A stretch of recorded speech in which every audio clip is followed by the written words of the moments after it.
우리는 세상에 살면서 어떻게 합니까? 그런 속성이 있어요. 듣기 좋은 말만 듣길 원해요. 그래서 조금 싫은 말을 들으면 어떻게 합니까? 금방 인상이 찌푸러지고요. 그 다음에 대적하고요. 반격하는 그런 성향을 가지게 돼요. 그래서 우리가 자존감이 높은 사람일수록 어떻게 합니까? 자기에 대한 조언을 잘 들을 수가 있어요. 할렐루야. 내가 남 싫은 소리를 잘 못 듣는다 그러면 이렇게 생각하면 아, 내가 자존감이 낮구나. 왜냐하면 자존감이 높은 사람은 어떤 얘기를 해도 어떻게 해요? 흔들리지 않는다는 거예요. 이제 첫 번째 아들 루벤은 어떻게 얘기했어요? 물 끓는 듯한 성격이다. 이렇게 얘기하면서 이렇게 얘기합니다. 시작. 루벤아, 너는 내 장자요, 내 능력이요, 내 기력의 시작이라. 위풍이 월등하고 권능이 탁월하다마는 물의 끓음 같은즉 너의 탁월하지 못하리니 내가 아버지의 침상에 올라 더럽혔음이로다. 그가 내 침상에 올랐었도다. 루벤은 야곱의 장자입니다. 누구나 그렇지만 제일 큰 아들 어떻게 합니까? 사랑의 대상이잖아요. 자랑 같은 거예요. 그런데 이제 그 뒤에 이어지는 말은 그렇지 못한 거예요. 루벤은 원래 총기가 있었고 아주 유능한 아들입니다. 아주 출발은 훌륭했어요. 그러나 루벤은 넘치는 끼를 주체하지 못하는 바람에 어떻게 했어요? 하나님의 축복을 날려보낸 그런 인물이었다라는 거예요. 그래서 너는 내 장자요, 나의 능력이요, 나의 기력의 시작이라. 루벤이 어렸을 때 맏아들답게 말이죠. 야곱이 한창 고생할 때 힘이 됐고 기력이 됐어요. 이것을 보면 야곱이 맏아들 루벤에 대해서 얼마나 기대가 있었는지를 우리가 알 수 있습니다. 또 루벤을 얘기합니다. 유풍이 월등하고 권능이 탁월하다. 머리가 좋았다는 거예요. 재능이 넘쳤다는 거예요. 야곱도 그랬잖아요. 그 아버지 야곱도 머리가 좋고 말이죠. 재능이 있었던 그런 사람 아니에요? 어떤 일을 해도 기술이 뛰어났어요. 루벤은 이런 좋은 머리나 기술은 어떻게 했어요? 신앙적인 열매로 연결하지 못했다는 거예요.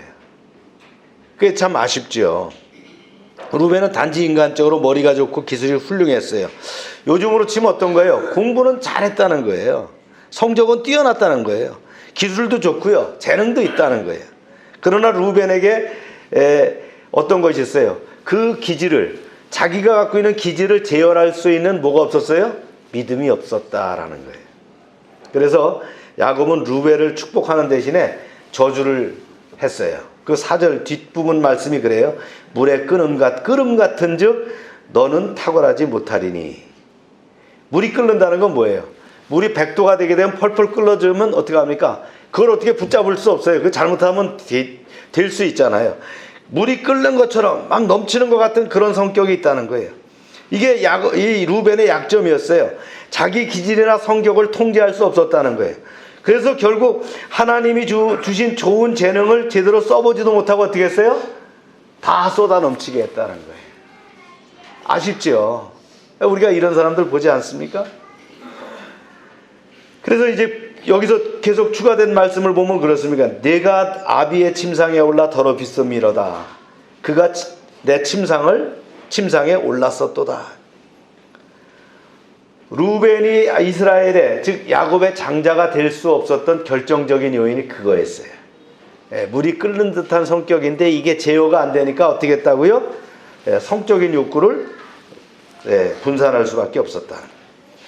야곱에게 두 아내가 있고 두 사람의 여종의 첩이 있었어요. 그런데 첩이었던 여자들은 어떻게 합니까? 종들이었잖아요. 나이도 어리고 자존감도 약했어요. 그러나 루벤은 어떻게 해요? 야곱의 장남입니다. 이제 성숙했어요. 그러다 보니까 뭐에 눈이 떴어요? 이성적인 데 눈이 떴다는 거예요. 그래서 문제는 어떤 문제예요? 루벤은 아버지의 첩인 비라. 비라는 누구냐면 라헬의 종이었다가 첩이 된 여자입니다.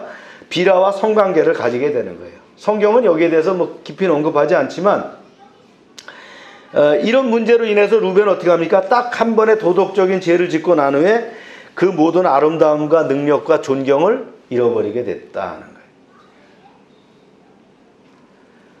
대개 하나님의 백성이나 세상에서 유능한 사람들 중에서 이런 성적인 죄에 빠지는 사람들을 보면 아주 능력이 뛰어나고 머리가 좋은 사람일 수 있어요. 그래서 이런 사람들은 너무 뛰어나기 때문에 평범한 것에 만족하지 못하는 거예요. 능력이 좀 부족한 사람은요, 아예 그런 일에 범접하지 않아요. 예, 가까이 가지 못하는 거예요. 위험한 짓을 할지 모르는 거예요. 그런데 머리가 좋고 똑똑하다 보니까 어떻게 해요? 그런 아슬아슬한 부분까지 다가갈 수 있는 거란 말이에요. 그 아슬아슬한 맛을 즐기는 거예요. 예. 이런 사람은 어떻게 합니까? 점점 더 위험한 곳으로 나가다가 결국 죄에 끌려서 나중에 죄가 무감각해지고 어느 날 좀 더 깊이 들어갔다가 그만 미끼에 걸려서 꼼짝 못하는 그런 인생을 살 수밖에 없는 그런 오류에 빠지게 된다는 거예요. 야곱이 이런 무서운 말씀으로 루벤을 축복하는 이유는 뭡니까? 루벤의 자손들이 얼마든지 이런 죄를 지을 수 있는 가능성이 있다는 것을 경고하는 거예요. 왜냐하면 이들의 머리나 피 속에 결코 다른 사람들과 같지 않은 그런 끼가 있기 때문에 이것을 강조하는 것이다 라는 거예요. 우리가 사탄을 성경에서 봐서 알잖아요. 왜 그가 지옥의 저주를 받게 되었는가? 사탄은 하나님의 천사였어요. 그죠? 어떤 천사예요? 예, 유능한 천사였어요. 탑에 가까운, 탑에 위치한 그런 위치를 차지했던 천사였단 말이죠. 그런데 그가 어떻게 합니까? 하나님의 영광을 도둑질하다가 결국은 망하게 되는 거예요.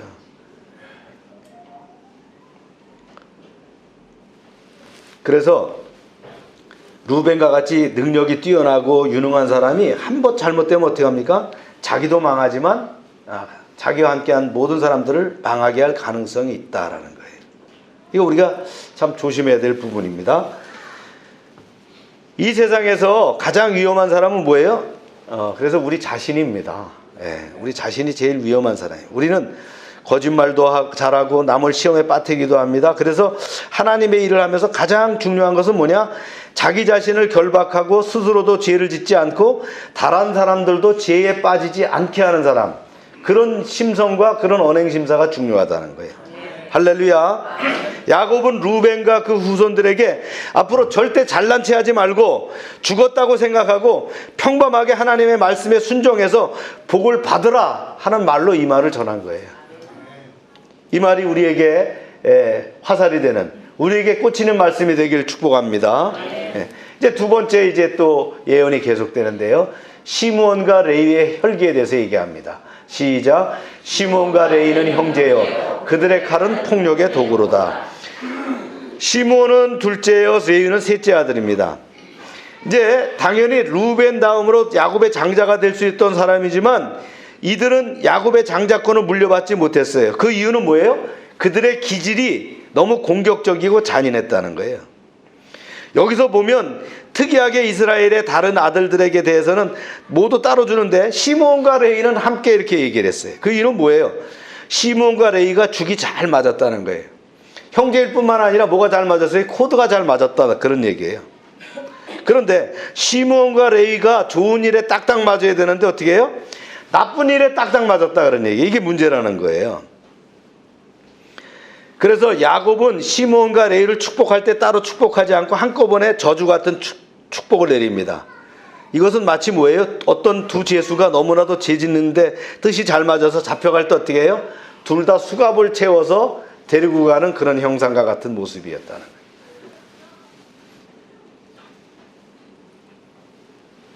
여기서 이제 보니까 시므온과 레위가 형제다 그랬는데, 형제라고 하는 건 뭐예요? 짝짝꿍이 잘 맞았다 그런 거예요.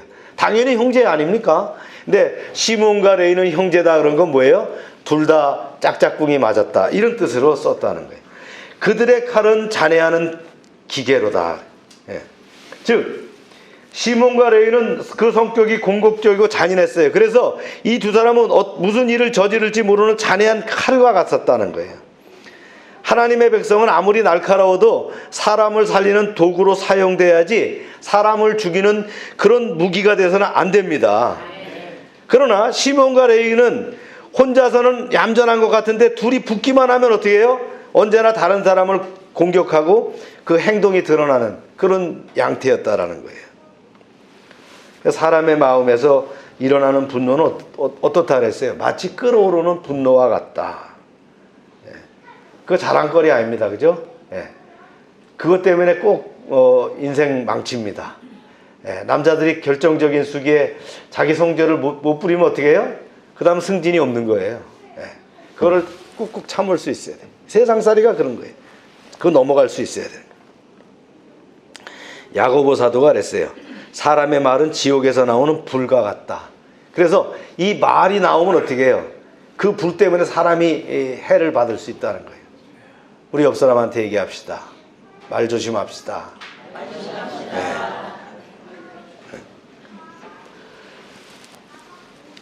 하나님의 백성에게 중요한 것은 뭐냐면 이런 분노를 가라앉혀서 자기 자신이나 다른 사람에게 상처를 입히지 않도록 하는 거예요.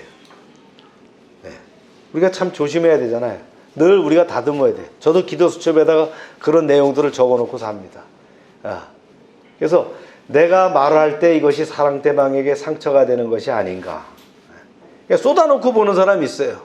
그 다음에 어떻게 해요? 쏟아진 우유와 같다래. 오버스필트 밀크. 제가 영어 옛날에 3일째 영어 배울 때 그런 말이 나옵니다. 오버스필트 밀크. 쏟아진 물과 우유와 같다는 거예요. 그러니까 한 번 나온 말을 담을 수가 없어요. 그런데 이 레위와 시므온은 바로 그런 거였어요. 자기 여동생이 강간당했을 때 어떻게 합니까? 쫓아가가지고는 그 일족들을 세겜 일족을 싹 몰살시켜버리지 않습니까? 완전히 살육을 해버리는 거예요. 그 다음에 이제 구체적으로 언급을 합니다. 시작. 내오나 그들의 모의에 상관하지 말지어다. 내 영광아 그들의 집회에 참여하지 말지어다. 그들이 그들의 분노대로 사람을 죽이고 그들의 혈기대로 소의 발목 심줄을 끊었음이로다. 내오나 그들의 모의에 상관하지 말지어다. 그랬어. 이것이 말이죠. 이스라엘 백성의 정신을 대표해서 한 말이에요. 내오나 그들의 모의에 상관하지 말지어다. 나쁜 데 빠지지 말라는 거예요. 꼭 사람은 어떻게 모여요? 끼리끼리 모이는 거예요. 불평불만한 사람, 불평불만한 사람끼리 모여갖고 지지그 볶고 말이죠. 그렇게 한다는. 우리 하나님의 사람들은 그런 데 끼지 않아야 됩니다. 그 부정적인 사람 모이는데 끼지 말아야 됩니다. 자기도 모르게 그런 데 가면 어떻게 해요? 동조하게 되고요. 자기 영혼을 더럽힐 수 있게 되는 거예요. 그런 사람들하고 같이 하지 마세요. 그런 사람이 친구라면 끊어야 됩니다. 그런 모임이 있다면 안 가야 됩니다. 아멘입니까? 건전하고 건강한 데 가야 돼요. 하나님의 사람들이 모였을 때 그런 사람이 있다면 그 사람은 제외시켜야 돼요. 교회는 돈하게 나오지 않는 거예요. 왜냐? 교회는 뭐예요? 믿음의 공동체입니다. 네. 그래서 우리가 함께 하나님의 말씀을 듣고 또 깨어 기도하며 그 받은 은혜를 세상을 향하여 전하는 사람들이 모이는 거예요. 네. 할렐루야. 그래서 어떤 사람이 비판한다 그러면 그럴 수 있잖아요. 우리가 인성을 가진 사람이기 때문에 비판적인 것이 나올 수도 있어요. 그럴 때 동조하지 않아야 된다는 거예요. 할렐루야. 동조하는 건 같이 죄를 짓는 거예요. 그래야 이제 나쁜 쪽에 나쁜 말을 한 사람의 대화가 연결되지 않고 차단돼 버리는 거예요. 이제 여기서 보면 중요한 게 나오는데 시몬과 레위가 혈기대로 어떻게 소의 심줄을 끊었다. 이게 무슨 말이냐면요. 원래 하나님이 명령했어요. 너희는 가나안 땅에 들어가게 되면 전쟁을 해서 저들의 말을 빼앗게 되면 말의 심줄을 다 끊어버려라. 말은 뭐예요? 전쟁의 도구입니다. 그죠? 전쟁에 쓰지 못하도록 하라는 거예요. 이건 뭐냐면 하나님만 바라보라는 거예요. 그 말 뺏어갖고 타고는 말이죠. 다른 나라 쳐들어가지 말라는 거예요. 그런데 뭐까지 끊었어요? 예, 소까지 끊었다는 거예요. 그러니까 너무 어떻게 했다? 오바했다는 거예요. 이 시므온과 레위는 어떤 사람이에요? 오바하는 사람이었다. 하나님이 어디까지 하라 그러는데 그걸 넘어서까지 해서 말의 심줄을 끊은 것이 아니라 소의 심줄까지 다 끊었다는 거예요. 소의 심줄을 끊으면 어떻게 돼요? 농사를 어떻게 져요? 그죠? 이 아주 굉장히 재밌는 그런 얘기를 했어요. 그래서 즉 분노로 어떤 일을 하는 사람은 다른 사람을 아주 작은 실수나 결점을 어떻게 해요? 용서하지 못하는 거예요. 그래서 이런 완벽한 사람들은 어떻게 합니까? 불필요한 것을 가지고 남을 계속 정죄해야 됩니다. 그러니까 남을 정죄하는 사람일수록 뭐가 많아요? 자기 결점이 많은 거예요. 자기 얘기를 하는 거예요. 막 그래서 이 레위와 시므온이 바로 이런 사람이었다는 거예요. 왜 그랬을까요? 시므온과 레위가 자라난 환경이 그래요. 항상 다투는 엄마 사이에서 자랐다는 거예요. 그죠? 본처가 둘이요, 첩이 둘이었던 그런 그 아버지. 그 사이에 자라다 보니까 어떻게 엄마들끼리 늘 싸우는 거예요. 특히 누구하고 싸워요? 라헬하고 레아. 언니 동생인데 야곱의 부인들이잖아요. 그 사이에서 싸우는 틈바구니에서 큰 거예요. 그러다 보니까 시므온과 레이는 자라면서 엄마의 충분한 사랑을 받지 못했어요. 결국 시므온과 레이는 그 엄마의 뭘 배웠어요? 분노를 배웠다는 거예요. 그 분노를 채우는 거예요. 그러니까 이 분노가 자라다 보니까 어떻게 돼요? 지나치게 거룩하고 완벽하게 되려고 하는 그런 속성이 나타난 거예요. 그래서 하나님이 말의 심줄을 자르라고 했는데 어떻게 해요? 이들은 소의 심줄까지도 다 잘라버렸단 말이죠. 이런 성격이 됐다는 거예요. 마음에 상처가 있는 사람이나 열등감이 있는 사람들이 만나면 어떻게 합니까? 금방 딱 하나가 돼요. 그래갖고는 꼭 어떻게 해요? 둘이 만나서 하나가 되면 남을 어떻게 칠까, 이걸 딱 대상자를 찾는 거예요. 그래서 하나 치면 그 다음에 옆에 사람 치고 치는 거예요.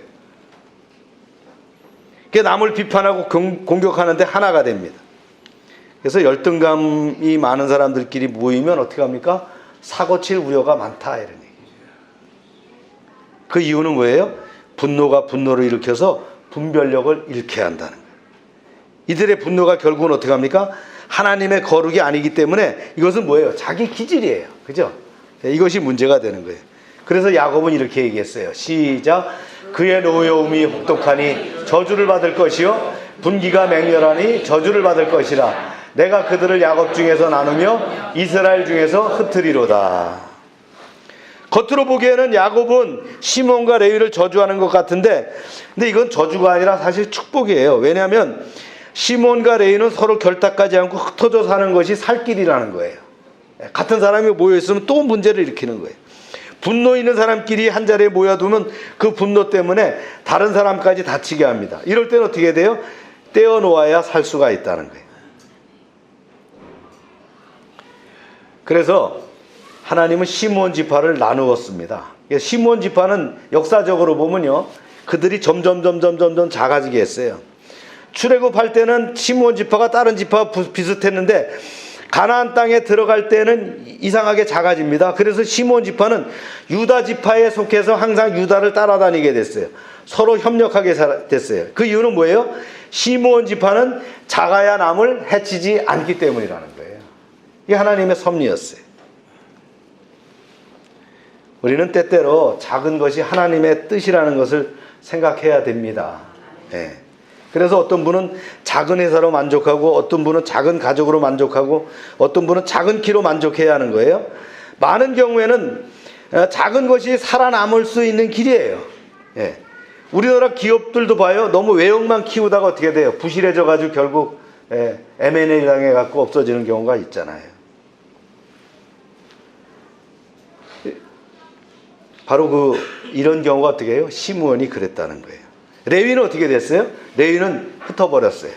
각 지파별로 흩어버려서 그들이 어떻게 됩니까? 제사장이 되게 했기 때문에 결국 모여지지 못하게 했다. 이것이 바로 레위의 살 길이요, 이것이 레위의 축복이었다는 거예요.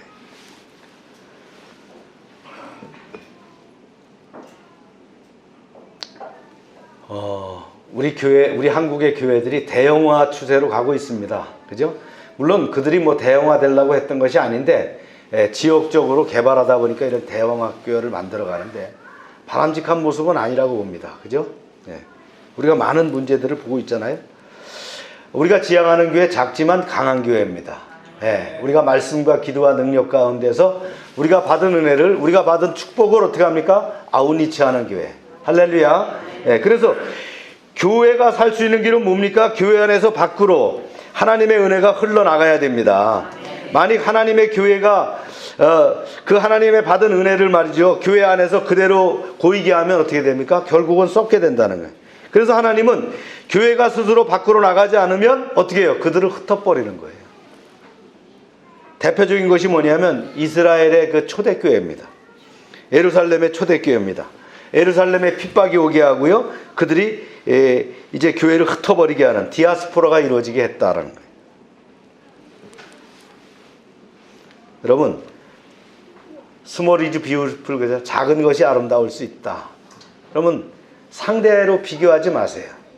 내 삶이, 또 내 사업장이, 내 가족이, 우리 교회가 스몰 이즈 비유풀, 작은 것도 아름답다는 거예요. 작으면 작을수록 우리가 어떻게 합니까? 더 견고하게 하나님의 은혜 가운데서 나가는 것이 삶인 줄로 믿으시길 바랍니다. 그 다음에 이제 유다의 축복인데요. 놀랍게도 야곱이 장자의 축복을 허락한 자가 누구냐? 유다예요. 네. 사실은 유다는요, 장자의 축복과 거리가 먼 사람이었어요. 왜냐하면 유다는 아예 하나님의 축복을 포기하고요, 가나안 여인과 결혼했어요. 그리고 자기 아이들도 어떻게 해요? 가나안 여인과 혼인시켰어요. 하나님은 절대 이방 여인과 결혼시키지 말라 그랬잖아요. 그러니까 이렇게 했다는 건 뭐예요? 아예 축복을 포기했다 그런 거예요. 아예 하나님의 말씀을 믿지 않으려 했고 타락했던 사람입니다. 우리가 잘 알잖아요. 유다는 심지어는 사창가에 가서 누굴 찾았어요? 여자를 찾았는데 그게 누구였어요? 예, 그런 아주 그냥 아주 어떤 인종으로 따지면 아주 말종 같은 그런 짓을 한 자였단 말이죠. 그런데요, 유다가 정신을 차리고 확실하게 하나님의 말씀으로 돌아왔어요. 그리고는 야곱의 집이 가장 어려웠을 때 자기 자신을 던지며 책임을 지려 했어요. 그래서 하나님은 유다가 이스라엘의 장자가 되게 했다는 거예요. 우리가 여기 보면 참 하나님의 절묘하게 드라이브에 가는 하나님의 그 이치를 우리가 깨달을 수가 있어요. 하나님은 원래부터 착실하고 모범적인 사람도 사랑하시지만 때로는 옆길로 가서 방황하기도 하지만 돌아설 때 확실하게 돌아서는 사람을 더 좋아하십니다. 그래서 멀쩡하게 있다 나도 한번 망가져 봐야 되겠다 이러면 안 되고요. 예, 요셉처럼 한 번도 안 망가지고 계속 가서 복을 받는 사람도 있다는 거예요. 근데 유다처럼 저 새길로 갔다 다시 돌아오면 안 돼요. 아멘입니까? 그래서 우리 자녀들은 말이죠, 요셉처럼 처음부터 반듯하게 끝까지 반듯하게 가시길 축복합니다. 예, 저도 돌아서 와봤어요. 그러니까 돌아서 와본다는 것이 얼마나 멀고 힘드냐는 거예요. 예, 지나간 빼앗긴 시간들이 있잖아요. 그 시간에 하나님께 충성했다면 얼마나 더 큰 면류관을 받을 수 있겠어요. 할렐루야. 예, 명심하시기 바랍니다. 예. 그러나 하여튼 우리 중에서 좀 방하기도 하고 빼딱하게 믿었던 분들도 모든 장자의 축복을 받을 가능성이 있다는 거예요. 할렐루야. 당신이 그분입니까? 한번 물어보세요. 네. 네. 네. 그러나 중요한 건 뭐예요? 지금 그대로는 안 되고요. 돌아설 때 확실하게 돌아서야 된다는 거예요. 할렐루야. 네. 유다를 설명합니다. 시작. 유다야, 너는 너의 형제의 찬송이 될지라. 내 손이 내 원수의 목을 잡을 것이요 내 아비의 아들들이 내 앞에서 절하리로다. 유다는 사자 새끼로다. 내 아들아, 너를 움킨 것을 찢고 올라갔도다. 그가 웅크리고 웅크림이 숫사자 같고 암사자 같으니 누가 그를 범할 수 있으랴. 야곱이 유다를 축복하면서 두 가지 의미로 얘기합니다. 하나는 뭐예요? 사자. 하나는 뭐예요? 예, 포도입니다.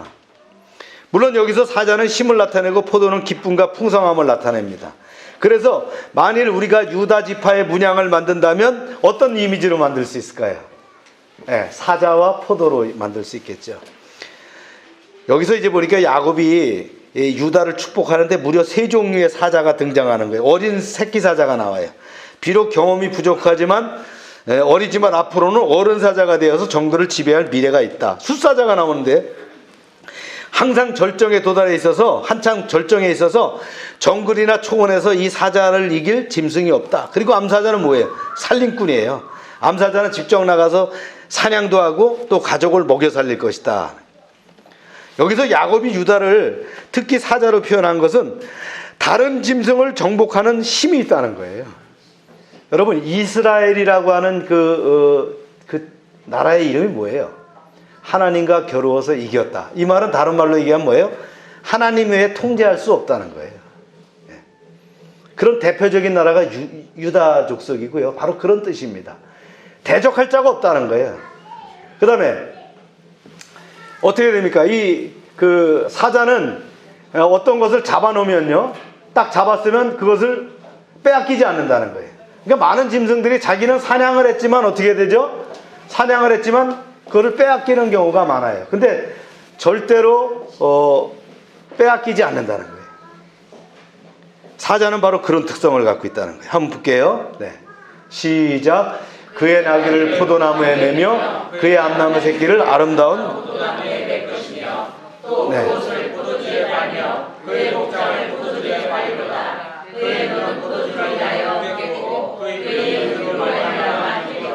잠깐만요. 네. 저 색깔 노랗게 읽은 거 다시 한번 읽어보죠. 시작. 유다는 사자 새끼로다. 내 아들아 너는 움킨 것을 찢고 올라갔도다. 그가 엎드리고 웅크림이 숫사자 같고 암사자 같으니 누가 그를 범할 수 있으랴. 네. 야곱이 유다 지파에게 준 축복은요, 영적인 축복입니다. 즉 유다에게 하나님과 상관없이 돌아다니는 많은 짐승을 사로잡는 은혜를 누릴 수 있도록 했다는 거예요. 그래서 사자에게 잡히면 어떻게 해요? 정복력이 있기 때문에 꼼짝 못한다. 그런 뜻이 바로 사자입니다. 그 강함을 나타나는 거예요. 이게 특히 복음의 정복력이에요. 그래서 이 사자에게 잡히면 꼼짝 못하듯이 어떻게 합니까? 우리는 누구에게 붙잡힌 자예요? 그리스도에게 붙잡힌 자라는 거예요. 할렐루야. 네. 그 연결이 그렇게 되는 거예요. 예수님이 우리를 한번 움켜잡으면 절대 놓지 않는다는 거예요. 우리는 예수 믿은 후에도 세상에 나가고 싶어 합니다. 그런데 예수님은 어떻게 해요? 우리를 놓아주지 않는다는 거예요. 왜냐하면 사자같이 강력한 그 힘으로 우리를 붙잡기 때문이라는 거예요. 할렐루야. 네. 결국 우리는 내 욕심대로 살지 못하고 하나님의 뜻대로 변화되고 믿음으로 살아가게 됩니다. 우리는 아무리 머리를 굴리고 또 세련되게 살려고 해도 어떻게 해요? 일단 예수 그리스도의 손에 붙잡히면 믿음으로 살 수밖에 없다는 거예요. 그리고 우리가 사자가 되려면 자신이 사자의 손에 붙들려야 됩니다. 네. 그 말씀이 바로 이 말씀이었다는 거예요. 아까 읽었죠? 그의 나귀를 포도나무에 매며 그의 암나귀 새끼를 아름다운 포도나무에 맬 것이며 또 그의 옷을 포도주에 빨며 그의 복장을 포도주에 빨리로다. 그의 눈은 포도주로 인하여 붉겠고 그의 이는 우유로 말미암아 시리로다. 그랬어요. 야곱이 유다에게 준 두 번째 이미지가 포도인데요. 이것은 사자의 손에 걸려든 자에게 주는 축복입니다. 우리가 예수님의 손에 붙들려서 꼼짝 못하고 믿을 때에 우리는 사자 이빨에 죽는 것이 아니라 오히려 하나님께서 우리에게 풍성한 포도나무 열매를 먹게 하신다는 거예요. 이것은 하나님이 주시는 성령의 엄청난 능력과 축복을 얘기한다는 거예요. 나귀를 포도나무에 매며 암나귀 새끼를 아름다운 포도나무에 맨다. 우리가 과거에는 다 나귀 같았어요. 그래서 고집세고 아주 그냥 그 제멋대로 했는데 이제는 온순하게 길들여져서 포도나무에 매도 가만히 있다는 거예요. 또 하나는 뭐냐면요, 사실 나귀를 맬 나무가 포도나무밖에 없다는 거예요. 온통 포도밭이기 때문에 온통 축복의 통로 가운데 온통 축복의 그 밭에 있다는 거예요. 할렐루야.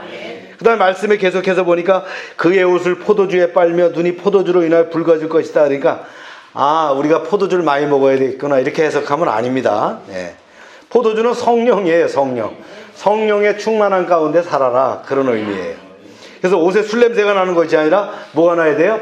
성령의 향기가 나야 된다.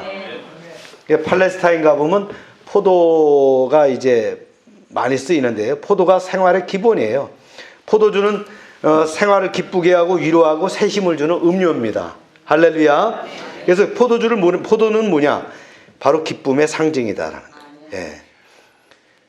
그래서 포도가 무한정으로 있다는 건 어떻게 해요? 내 삶이 풍족하다, 내 삶이 기쁨이 넘친다, 이런 뜻이 되는 거예요. 누가 그렇다는 말이죠? 바로 사자의 발톱에 걸려든 사람. 그리스도가 우리를 붙잡을 때 우리는 세상의 모든 사망이 사라지고 망한 것 같지만, 그러나 그리스도는 우리를 붙잡은 후에서 어떻게 해요? 우리를 풍성하게 만드신다는 거예요.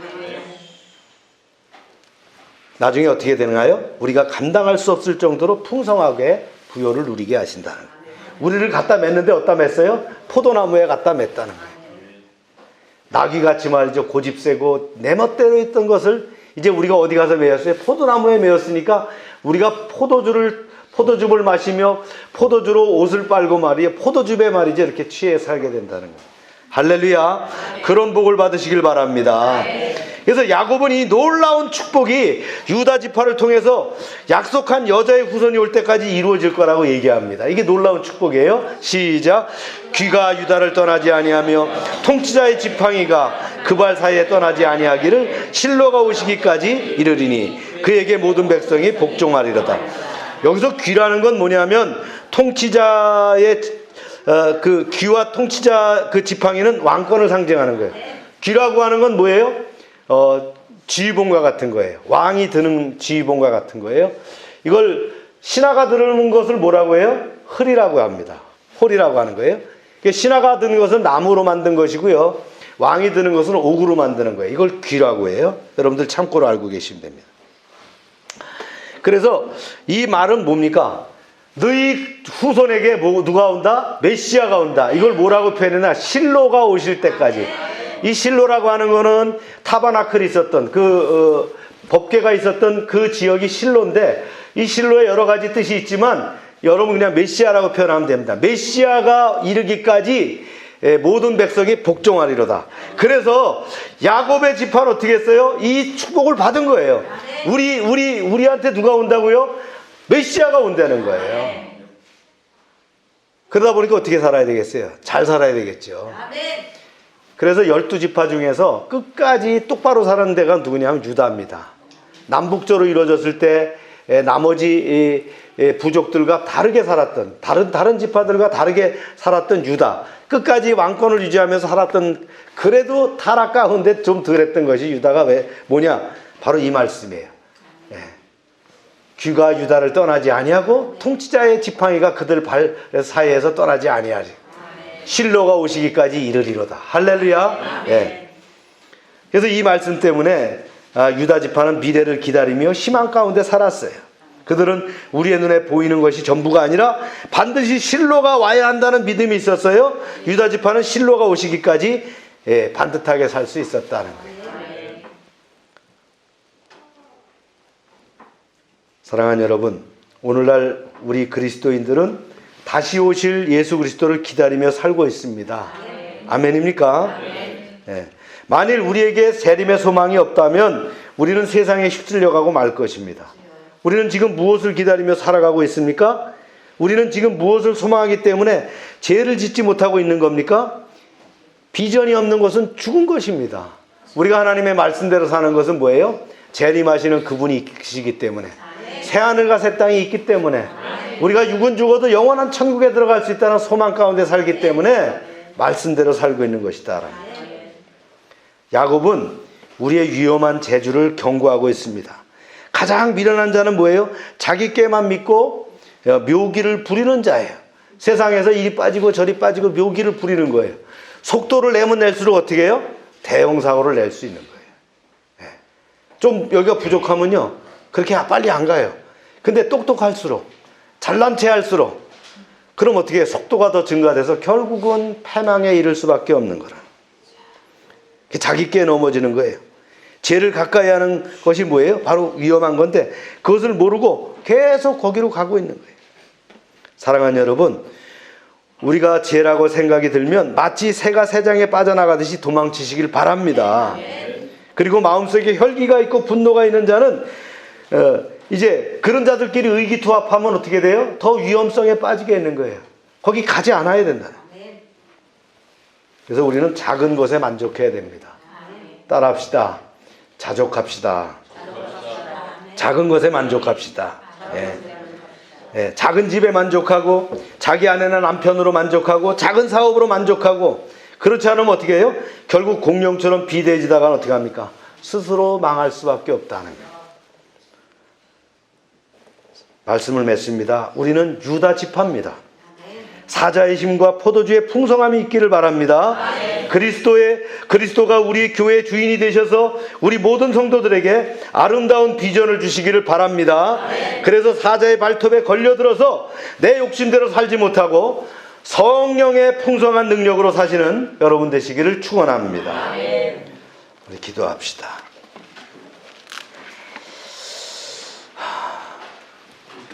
하나님, 오늘 말씀 가운데 우리를 붙잡아 주시고 세워주심을 감사합니다. 오늘 그 야곱이 자녀들에게 축복한 그 말씀이 바로 우리에게 주신 말씀인 줄로 믿습니다. 아버지 하나님, 세상에서 죄 많고 다듬어지지 않은 우리를 부르심에 감사합니다. 오늘 야곱의 유언처럼 우리가 바로 그 유언을 받아들여야 할 자들인데, 축복도 아멘으로, 경고도 감사함으로 받아서 복되게 하여 주시옵소서. 2019년 마무리를 잘 감당하게 하셔서 가정이 복을 받게 하시고, 사업장이 풍성하게 하시고, 직장이 복을 받게 하시고, 자녀들이 잘 되는 그런 은혜의 역사가 이루어지게 하여 주시옵소서. 정치적인 혼란과 이념의 북이 우리를 분열되게 하는 이 시대를 살고 있습니다. 하나님, 섭리하시고 주관하여 주시옵소서. 사람의 생각과 뜻으로 고칠 수가 없습니다. 하나님의 긍휼하심과 능력의 역사가 이루어지게 하여 주시옵소서. 이럴 때일수록 한국교회가 깨어있게 하시고, 믿음으로 가정과 사업장과 이웃을 돌보며 이끌어가게 하여 주시옵소서. 열방의 성도들이 늘 깨어서 감사함으로 기도하며 늘 성령 충만하고 승리하는 그런 삶이 되게 하여 주시옵소서. 예수님의 이름으로 기도합니다. 아멘.